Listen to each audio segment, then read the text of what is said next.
नमस्ते दोस्तों, मैं हूं प्रदीप कुमार। आप देख रहे हैं डिजिटल मार्केट। वीडियो शुरू करने से पहले बता दूं, ये वीडियो एक एजुकेशनल पर्पस के लिए है। अगर आप स्टॉक मार्केट में कोई भी फाइनेंशियल इन्वेस्टमेंट करते हो तो अपने फाइनेंशियल एडवाइजर से सलाह जरूर लें या फिर अपनी सोच समझ के साथ ही स्टॉक मार्केट में इन्वेस्टमेंट करें। अगर आपको स्टॉक मार्केट में कोई भी फाइनेंशियल लॉस होता है तो उसके लिए ये वीडियो रिस्पॉन्सिबल नहीं रहेगी। तो चलो दोस्तों, वीडियो शुरू करते हैं। दोस्तों, आज हम बात करने वाले हैं इंडोको रेमेडीज स्टॉक के रिटर्न के बारे में। देखा जाए तो ये स्टॉक हेल्थ केयर सेक्टर से बिलोंग करता है। देखो, स्टॉक मार्केट में किसी भी स्टॉक में इन्वेस्टमेंट करने से पहले करीब आपको 3 बातें हमेशा ध्यान में रखनी चाहिए। सबसे पहली और इंपॉर्टेंट बात कि जिस स्टॉक में आप इन्वेस्टमेंट करने की सोच रहे हो, आखिर उस स्टॉक ने अपने इन्वेस्टर्स को पिछले 5 सालों में क्या रिटर्न दिए और कितनी ज्यादा वहां पे हमें गिरावट देखने को मिलती है।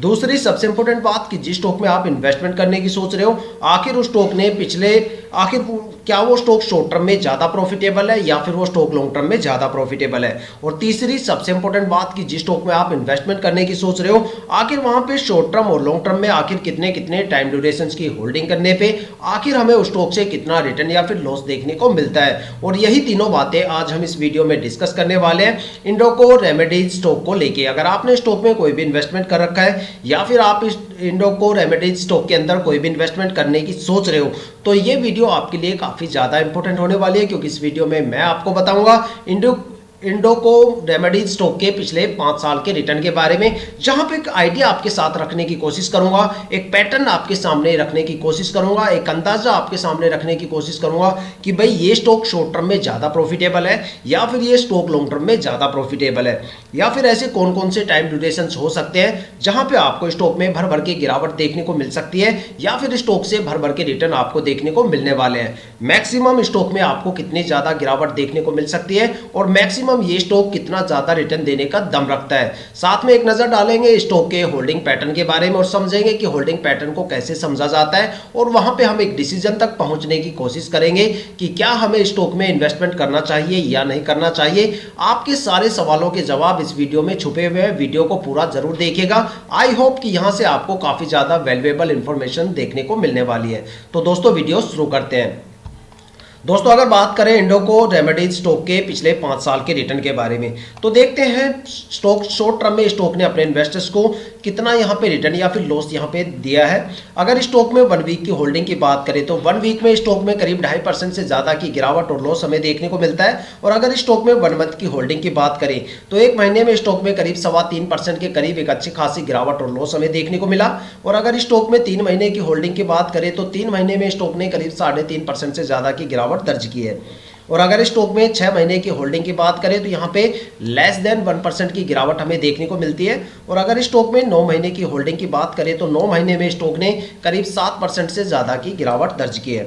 और अगर स्टॉक में लॉन्ग टर्म को लेकर बात की जाए तो देखते हैं लॉन्ग टर्म में अलग अलग टाइम ड्यूरेशन की होल्डिंग करने पर आखिर स्टॉक से हमें कितने गिरावट या फिर लॉस देखने को मिलता है। अगर स्टॉक में लॉन्ग टर्म में 1 ईयर की होल्डिंग की बात करें तो 1 साल में स्टॉक में करीब 12.25% से ज़्यादा की गिरावट और लॉस हमें देखने को मिलता है। अब बात करें अगर स्टॉक में 2 साल की होल्डिंग की, तो 2 साल में स्टॉक में करीब हमें 18% से ज्यादा की गिरावट और लॉस देखने को मिला।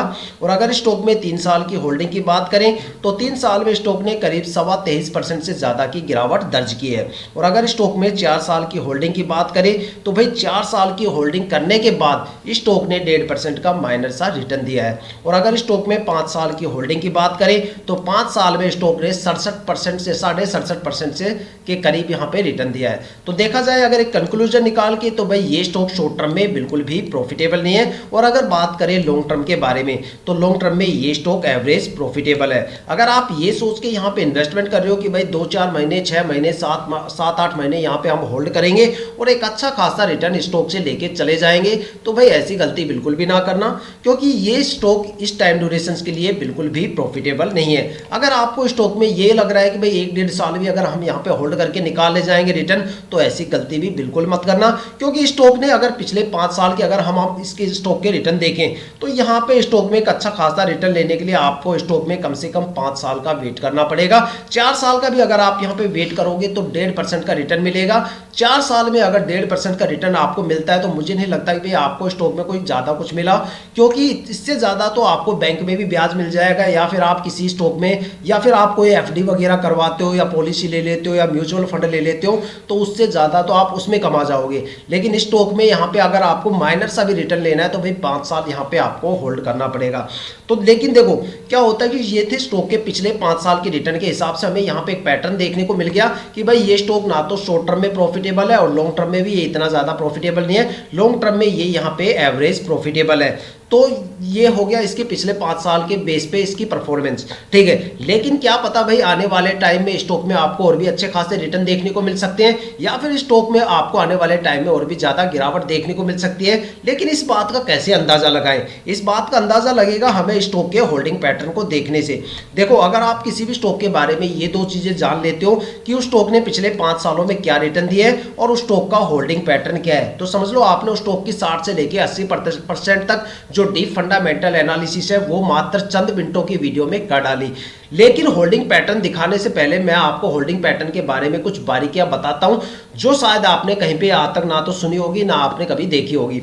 देखो किसी भी स्टॉक में इन्वेस्टमेंट करने से पहले वहां पे जो प्रमोटर होल्डिंग है वो कम से कम 50% या उससे ज़्यादा होनी चाहिए। अगर किसी भी स्टॉक के अंदर प्रमोटर की होल्डिंग 50% या उससे कम हो जाती है, मान लो 50% से कम हो जाती है, तो समझ लो वहां पे प्रमोटर अपनी होल्डिंग को जल्दी से जल्दी निकालने की कोशिश करेगा और नतीजा ये रहेगा कि स्टॉक के अंदर रिटर्न काफ़ी ज़्यादा गिर जाएंगे और स्ट्रेस लेवल काफ़ी ज़्यादा बढ़ जाता है।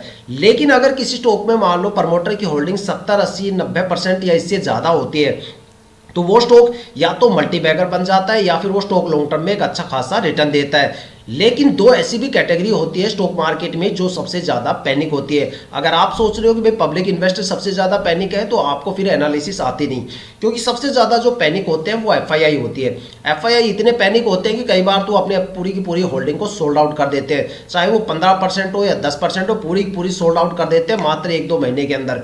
लेकिन प्रमोटर जो पब्लिक इन्वेस्टर्स होते हैं वो कभी भी अपनी पूरी की पूरी होल्डिंग सोल्ड आउट नहीं करते, वो लॉन्ग टर्म के लिए इन्वेस्टमेंट करते हैं। वो सोचते हैं कि भाई चलो ये सोच लेंगे कि 4-5 साल के लिए हमने एफडी करवा दी। और मैं बता दूं आपको कि जो प्रमोटर होते हैं वो कंपनी के साथ लॉन्ग टर्म तक रुकने वाले होते हैं, इसलिए वो अपनी होल्डिंग को धीरे धीरे रिलीज करते हैं। लेकिन एफआईआई कब किस टाइम सोल्ड आउट कर दे किसी को कुछ नहीं पता होता, क्योंकि एफआईआई का मतलब होता है फॉरेन इन्वेस्टर्स। वो इन्वेस्टर्स जो डोमेस्टिक मार्केट के साथ साथ ग्लोबल मार्केट पे भी नजर रखते हैं। जब उनको पता चलता है कि भाई वहां पे गिरावट का माहौल शुरू हो गया तो वहां पे तो वो बिकवाली करते करते यहाँ पे भी सबसे पहले बिकवाली करते हुए नजर आते हैं। आपने सितंबर, अक्टूबर और नवंबर में इंडियन स्टॉक मार्केट में देखा होगा कि किस कदर यहाँ पे एफआईआई ने काफी बड़े लेवल पे बिकवाली की थी। उसके डेटा भी हमने मनी कंट्रोल की वेबसाइट से उठा के आपको दिखाए थे कि किस कदर यहाँ पे एफआईआई ने अपनी बड़े लेवल पे बिकवाली की थी। और नतीजा ये हो गया कि यहाँ पे काफी ज्यादा अपर सर्किट जो लगने थे वो सारे अपर सर्किट पोस्टपोन हो गए और पिछले 7-8 महीनों से मार्केट में काफी गिरावट का माहौल बन गया। तो ये सारी चीजें होती है एफआईआई स्टॉक मार्केट में। जो 11:30 से लेकर 1:30 बजे का जो टाइम ड्यूरेशन होता है वहां पे एफआईआई हमें सबसे ज्यादा एक्टिव देखने को मिलती है, क्योंकि उस टाइम ग्लोबल मार्केट के काफ़ी ज़्यादा प्री सेशन या पोस्ट सेशन या फिर मार्केट एक्टिव रहती है। और जिस स्टॉक में उस टाइम ड्यूरेशन में सबसे ज़्यादा होल्डिंग जिस स्टॉक में एफआईआई की होती है उस स्टॉक में या तो आपको ज़बरदस्त फ्लक्चुएशन देखने को मिलेगा 11:30 से लेकर 1:30 बजे के टाइम में, या फिर वहाँ पे आपको स्टॉक में भारी भरकम गिरावट देखने को मिलेगी। और जब गिरावट का सिलसिला शुरू होता है तो एफआईआई की होल्डिंग जिस स्टॉक में ज़्यादा होती है वहाँ पर गिरावट आपको ज़्यादा देखने को मिलती है। इसलिए हमेशा बोला जाता है कि किसी भी स्टॉक में इन्वेस्टमेंट करने से पहले प्रमोटर की होल्डिंग 50% या उससे ज़्यादा होनी चाहिए। एफआईआई की होल्डिंग जितनी कम हो उतनी ज़्यादा आपके लिए बेनिफिशियल है, आप उस स्टॉक से एक अच्छा खासा रिटर्न लेके जा सकते हो। अब दिखाते हैं स्टॉक के होल्डिंग पैटर्न को, देखते हैं इसके होल्डिंग पैटर्न के पिटारे से आखिर क्या निकल के आता है। दोस्तों अगर बात करें यहाँ पे प्रमोटर की होल्डिंग की तो भाई यहाँ पे प्रमोटर की होल्डिंग 58.75% है, जो पिछले साल 58.74% थी। मतलब यहाँ पे 0.01% का एक माइनस इंक्रीमेंट हमें इस पिछले साल के कंपैरिजन में देखने को मिलता है। मतलब प्रमोटर अपनी होल्डिंग को धीरे धीरे बढ़ा रहा है। तो सबसे पहला पॉइंट तो हो गया प्रमोटर अपनी होल्डिंग को बढ़ा रहा है। दूसरा यहाँ पे प्रमोटर की होल्डिंग 50% से ज़्यादा हो गई। तीसरा यहाँ पे एफआईआई की होल्डिंग 1.70 है, जो पिछले साल 1.59% थी। तो देखा जाए तो यहाँ पे एफआईआई की होल्डिंग अभी भी काफ़ी ज़्यादा कम है, तो ये भी एक पॉजिटिव पॉइंट हमें देखने को मिल रहा है। डीआईआई की होल्डिंग यहाँ पे पिछले साल 17.78% थी, जो इस साल बढ़ के 18.24% हो गई। देखा जाए तो प्रमोटर और डीआईआई सबसे ज़्यादा ट्रस्टेबल यहाँ पे इन्वेस्टर्स होते हैं, तो दोनों ने अपनी होल्डिंग को मेंटेन कर रखा है, बल्कि यहाँ पे इजाफा भी ये कर रहे हैं। तो यहाँ पे ये भी हमें एक पॉजिटिव पॉइंट देखने को मिलता है। लेकिन यहाँ पे जो सबसे नेगेटिव पॉइंट देखने को मिलता है वो मिलता है और यहाँ पे अगर पब्लिक इन्वेस्टर्स को देखा जाए तो यहाँ पे 16.84 थे पिछले साल, जो यहाँ पे इन्होंने अपनी होल्डिंग को घटा के 16.30% हो गई। यहाँ पे पब्लिक इन्वेस्टर्स के जो होल्डिंग में जो इतनी गिरावट हमें देखने को मिली वो हो सकता है कि स्टॉक ने जो पिछले 5 सालों में रिटर्न दिए हैं उससे पब्लिक इन्वेस्टर्स निराश होकर इन्होंने अपने होल्डिंग को गिरा दिया। लेकिन देखा जाए तो एफआईआई भी अपनी होल्डिंग को लगातार बढ़ा रहा है, डीआईआई भी अपनी होल्डिंग को लगातार बढ़ा रहा है, प्रमोटर भी अपनी होल्डिंग को लगातार बढ़ रहा है। तो इसका मतलब भाई स्टॉक में आने वाले टाइम में एक अच्छे खासे रिटर्न भी आपको देखने को मिल सकते हैं। यहाँ पे बस जिसकी होल्डिंग कम हमें देखने को मिल रही है वो यहाँ पे सिर्फ पब्लिक इन्वेस्टर्स की होल्डिंग देखने को मिल रही है। तो देखा जाए तो चीज़ें मैंने आपको समझा दी, डेटा आपके सामने रखा है, डिसीजन आपका है कि भाई आपको स्टॉक में इन्वेस्टमेंट करना चाहिए या नहीं करना चाहिए। आप हमें कमेंट करके जरूर बताइएगा। तो दोस्तों ये थी अब तक की सबसे latest information Indoco remedies stock के रिटर्न और उसके होल्डिंग पैटर्न के बारे में। अगर आपके माइंड में कोई भी ऐसा स्टॉक है जिसमें आप इन्वेस्टमेंट करने की सोच रहे हो या फिर आपने उस स्टॉक में इन्वेस्टमेंट कर दिया और आपको उसके रिटर्न के बारे में बिल्कुल नहीं पता, तो आप हमें कमेंट करके अपने स्टॉक का नाम बताइए। हमारे वाले वीडियो में आपके स्टॉक को जरूर कवर करेंगे। अगर आप इस वीडियो पर नए हो या फिर इस चैनल पर नए हो तो चैनल को सब्सक्राइब जरूर कीजिएगा, ताकि हम जितने भी डीपली एनालिसिस करके आप लोगों के लिए वीडियो लेके आते हैं उसकी नोटिफिकेशन आप तक सबसे पहले पहुंचे, ताकि आप स्टॉक मार्केट के हर पहलू से रूबरू रहे, अपने आप को अपडेट और अपग्रेड करते रहे। इसी के साथ ये वीडियो समाप्त करते हैं, मिलते हैं नेक्स्ट वीडियो के साथ।